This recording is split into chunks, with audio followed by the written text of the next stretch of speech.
Welcome to RST kitchen world. நம்ம இன்னைக்கு பார்க்க போகிறது வந்து ஒரு சூப்பரான அருமையான விரால் மீன் குழம்பு தாங்க. ரொம்ப ஈஸியாக செஞ்சிடலாம், டேஸ்ட்டு செம்மையாக இருக்கும். கண்டிப்பாக நீங்கள் உங்கள் வீட்டில் ட்ரை பண்ணுங்கள். அதுக்கு என் வீடியோவை நீங்கள் முழுமையாக பார்க்கணும். யாராவது என் வீடியோ ஃபஸ்ட் டைம் பார்க்குறீங்கன்னா என்னோட சேனலை சப்ஸ்கிரைப் பண்ணிக்கோங்க. சப்ஸ்கிரைப் பண்ணும்போது பக்கத்தில் இருக்க பெல் ஐக்கான் ஆல் ஆப்ஷன் இருக்கும், அதை கிளிக் பண்ணிங்கன்னா வீடியோஸ்லாம் உங்கள் வீடு தெரிய வரும். இப்போ வாங்குற வீடியோக்குள்ளே போகலாம்.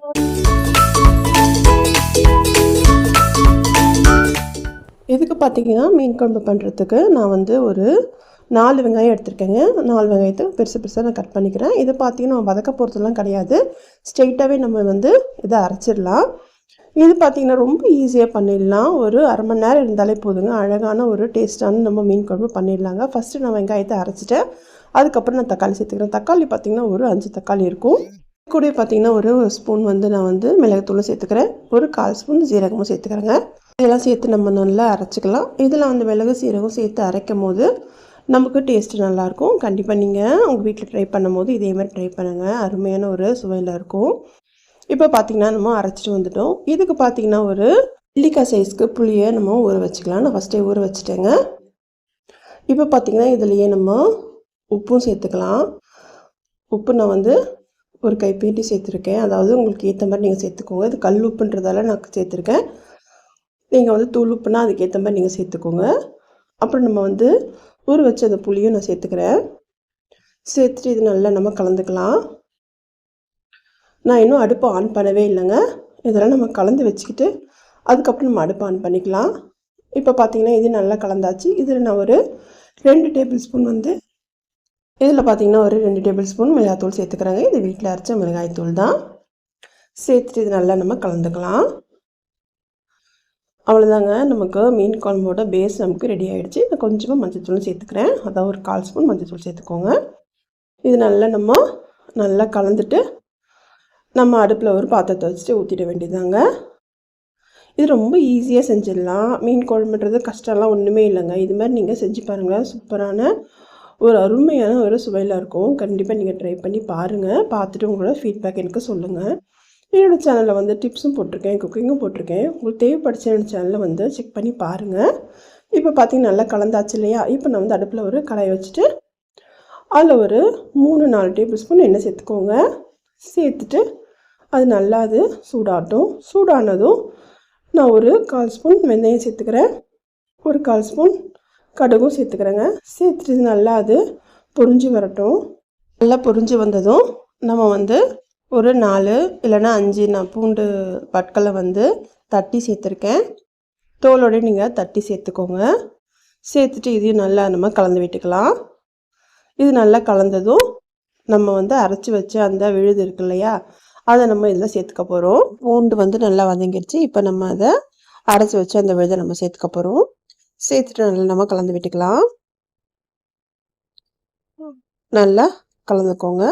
இதில் வந்து ஒரு 2 டம்ளர் தண்ணி சேர்த்து நான் சேர்த்துக்க போகிறேங்க. அதாவது ரொம்ப திக்காக இருக்கு இல்லையா, அதனால வந்து 2 டம்ளர் தண்ணி சேர்த்துக்கோங்க. உங்களுக்கு எவ்வளோ நமக்கு திக்னஸ் எப்படி இருக்கணுமோ அதுக்கேற்ற மாதிரி நீங்கள் வந்து தண்ணி சேர்த்துட்டு நல்லா அதை அந்த ஜாரை நல்லா வாஷ் பண்ணி அதாவது கழுவிட்டு நம்ம அதில் சேர்த்துக்கலாம். நம்ம ஜாரில் வந்து வெங்காயம் தக்காளி அரைச்சி அதை அதெல்லாம் ஒட்டிகிட்டு இருக்கோம் இல்லையா, அதெல்லாம் நம்ம நல்லா அதை கழுவிட்டு நம்ம அதில் சேர்த்துக்க போகிறோம். இப்போ பார்த்தீங்கன்னா நமக்கு ஒரு கரெக்டான ஒரு பக்குவத்தில் இருக்க தெரியுதா உங்களுக்கு? ஏன்னா இது கொதிக்க கொதிக்க இன்னும் நமக்கு திக்காகும். அதனால் நீங்கள் தண்ணி ஊற்றும் போதே பார்த்து நீங்கள் ஊற்றிக்கோங்க. அதுக்கப்புறம் நம்ம கொதிச்சுட்டு திக்கானதும் திருப்பி தண்ணி ஊற்றி திருப்பி கொதிக்க வைக்கிறது தேவையில்லாத வேலை அது. ஆனால் நீங்கள் ஊற்றும் போது நீங்கள் தண்ணியை கரெக்டான பக்குவத்தில் ஊற்றிட்டிங்கன்னா கரெக்டாக அது கொதிச்சு வந்துடும். இப்போ பாருங்கள் நல்லா கொதிக்குது. ஒரு 5 நிமிஷம் நம்ம மூடி வைக்கலாம். ஏன்னா அந்த புளி மிளகாத்தூளோட பச்சை வாசனை நமக்கு போகணும் இல்லையா, அதனால. இப்போ பாருங்கள் நல்லா கொதிச்சு நமக்கு சைடில் எண்ணெய்லாம் நல்லா பிரிஞ்சு வந்திருக்கு. இந்த சமயத்தில் நம்ம டேஸ்ட் பார்த்துக்கலாம். டேஸ்ட்டு பார்த்துட்டு புளியோ இல்லைன்னா மிளகாத்தூளோ தேவைன்னா நம்ம போட்டுக்கலாம். இப்போ பார்த்திங்கன்னா நம்ம இதில் தான் இந்த சமயத்தில் தான் நான் வந்து மீனை சேர்க்க போகிறேங்க. நான் சேர்க்க போகிறது வந்து விரால் மீன். விரால் மீன் வந்து பார்த்திங்கன்னா நமக்கு வாஷ் பண்ணுறது கொஞ்சம் நமக்கு கஷ்டமாக இருக்கும். ஏன்னா அது வந்து தோல் எல்லாம் நமக்கு வந்து ஒரு மாதிரி குழகுழப்பு தன்மை இருக்கும். அதனால நம்ம என்ன பண்ணணும், நல்லா அதை செங்கல் மாதிரி ஏதாவது ஒரு நல்லா ரஃப்பான ஒரு இடத்துல அந்த தோலை நல்லா தேய்ச்சி நம்ம கழுவுனதாங்க அது வந்து நல்லா அது வாஷ் ஆகி வரும். அதனால நீங்கள் விரால் மீன் வாங்கினீங்கன்னா நல்லா அதை ஒரு ரஃப்பான ஒரு இடத்துல அந்த தோலை நல்லா தேய்ச்சிட்டு அதுக்கப்புறம் மஞ்சள் உப்பு போட்டு நல்லா வாஷ் பண்ணி எடுத்துக்கோங்க. அப்போ தான் நமக்கு டேஸ்ட்டு நல்லாயிருக்கும். இல்லைன்னா ஒரு மண் மாதிரி நமக்கு ஒரு மாதிரி ஸ்மெல் வரும். அதனால் நீங்கள் அது மாதிரி நீங்கள் வாஷ் பண்ணி எடுத்துக்கோங்க. இப்போ பார்த்தீங்கன்னா நான் மீன் சேர்த்துட்டு ஒரு 2-3 தடவை இது மாதிரி கலந்து விட்டுக்கலாம். இது மாதிரி கலந்துட்டு அப்புறம் ஒரு கொதி வரட்டோங்க. கொதி வந்ததும் இன்னும் ஒரு 2-3 தடவை நல்லா அதை கலந்து விட்டுட்டு நான் மூடி போட்டு ஒரு 2 நிமிஷம் மூடி வைக்கிறேங்க. எப்படி இருந்தாலும் மீன் வந்து சீக்கிரமாக வெந்துடும். இருந்தாலுமே நம்ம நிறைய மீன் போட்டிருக்கோம் இல்லையா, அதனால அந்த ஒரு 2 நிமிஷம் நான் வந்து தட்டு போட்டு மூடி வச்சுக்கலாம்.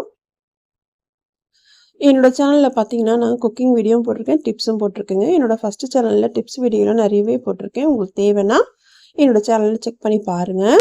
நான் டிஸ்கிரிப்ஷனில் என்னோடய ஃபஸ்ட் சேனலோட லிங்க் நான் கொடுக்குறேன். கண்டிப்பாக உங்களுக்கு தேவைன்னா நீங்கள் டிஸ்கிரிப்ஷனில் போய் பாருங்கள். இப்போ பார்த்தீங்கன்னா நமக்கு நான் மூடி வச்சுட்டேன்.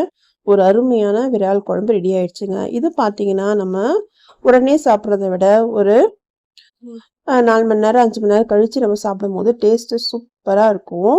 இது மீன் குழம்பு வந்து அதாவது இன்றைக்கி வச்சுட்டு நீங்கள் நாளைக்கு காலையில் நீங்கள் இட்லிக்கோ தோசைக்கோ சாப்பிடும்போது சூப்பரான ஒரு டேஸ்ட்டாக இருக்கும். கண்டிப்பாக நீங்கள் இதே மாதிரி நீங்கள் ட்ரை பண்ணி பாருங்கள். ரொம்ப சிம்பிளான ஒரு ரெசிபி தாங்க. ரொம்ப அதிகமான இன்க்ரீடியன்ட் கூட தேவைப்படாது. நீங்கள் அதை செஞ்சு பார்த்துட்டு உங்களோட ஃபீட்பேக் சொல்லுங்கள். லாஸ்ட்டாக கொஞ்சமாக வாசனைக்கு நான் வந்து கருவேப்பிலை இலைகளை சேர்த்துருக்கேன். அவ்வளோதாங்க. இன்றைக்கி பார்த்து இந்த ரெசிபி உங்களுக்கு பிடிச்சிருக்குன்னு நினைக்கிறேன். பிடிச்சிருந்தா என்னோட சேனலை சப்ஸ்கிரைப் பண்ணிக்கோங்க. ரொம்ப பிடிச்ச ஃப்ரெண்ட்ஸ் அண்ட் ஃபேமிலிக்கு ஷேர் பண்ணுங்கள். இன்னொரு நல்ல வீடியோவில் பார்க்கலாம். தேங்க்ஸ் ஃபார் வாட்சிங்.